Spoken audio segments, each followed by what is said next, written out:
জাতীয় টিকাদান কর্মসূচি ইপিআইকে আরও গতিশীল করতে বাংলাদেশ সরকারকে পোলিও ভ্যাকসিন অনুদান দিয়েছে চীনা প্রতিষ্ঠান সিনোভ্যাক।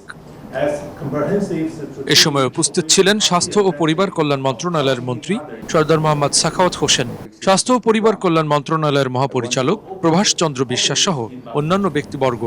এছাড়া উপস্থিত ছিলেন চীনা দূতাবাসের ঊর্ধ্বতন কর্মকর্তা ও সিনোভ্যাক বায়োটেক লিমিটেডের উচ্চ পর্যায়ের কর্মকর্তাগণ। বুধবার সকালে বাংলাদেশ সচিবালয়ে এক জমকালো অনুষ্ঠানে এই টিকা আনুষ্ঠানিকভাবে হস্তান্তর করা হয়।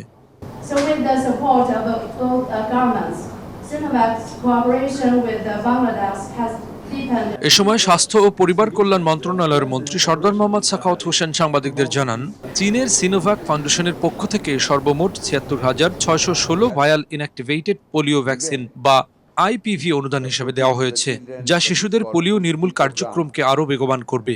বাংলাদেশ সরকারের ইপিআই কার্যক্রম অত্যন্ত সফল। চীনের এই বন্ধু ভাবাপন্ন অনুদান টিকাদান কর্মসূচিকে আরও সুসংহত করবে এবং শিশুদের স্বাস্থ্য সুরক্ষায় ভূমিকা রাখবে বলেও জানান তিনি।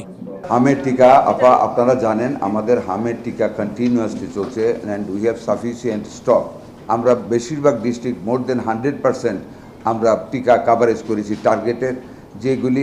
যেই কয়েকটা বাকি আছে অনলি 1 or 2% ওগুলি চলমান, এবং এখন আমরা মাইকিং করতেছি পর্যন্ত এলাকায় যারা ভ্যাকসিন পায় নাই, টার্গেটেড এরিয়ার বাইরে যেসব বেবিরা আছে তাদেরকে ডেকে এনে আমরা টিকা দেওয়ার ব্যবস্থা করতেছি, যাতে করে একটা বাচ্চা মিজেলস টিকা থেকে বাইরে না পড়ে।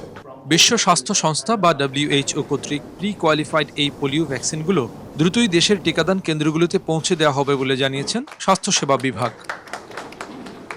এনায়েতুল্লাহ নূর, মেডিকেল পোস্ট।